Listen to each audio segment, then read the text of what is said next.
Hi there, as of DaVinci Resolve version 20.2, we've got a much quicker way of getting rid of those awkward silences in your video clips. In older versions of DaVinci Resolve, you'd have to find these silences and hit Ctrl-B and manually cut them out. And you'd have to do that for every one of these silences or breath marks. 20.2 makes this so much easier. I'll just undo that with Ctrl-Z. First of all, select the clip that you want to remove silences for and come up to the clip menu, come down to audio operations and choose Ripple Delete Silence.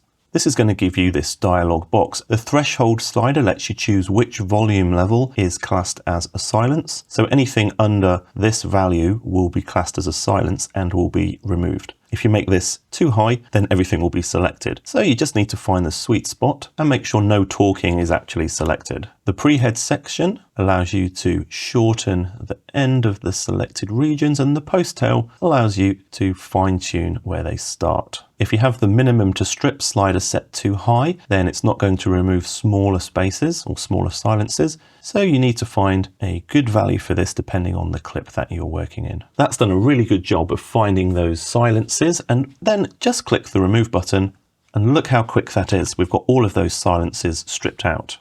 Yesterday I tried to photograph the pinnacles and I really struggled and wasn't overly happy. Today I'm heading. And that's amazing and saves us so much work. But if you find some of those cuts are not quite perfect, hit T on the keyboard to enable this trim edit mode, or click this button and then just fine tune where those silences have been removed. And just a quick note, this feature works best if your audio doesn't have massive differences in the loudest and quietest parts, because that's going to make it a bit more tricky to fine tune those silent sections to be removed. Check out this video next. Subscribe to DaVinci Dojo for some of the best tutorials on DaVinci Resolve on YouTube. I'm Jason Roberts, and hopefully I'll see you in the next one. Bye.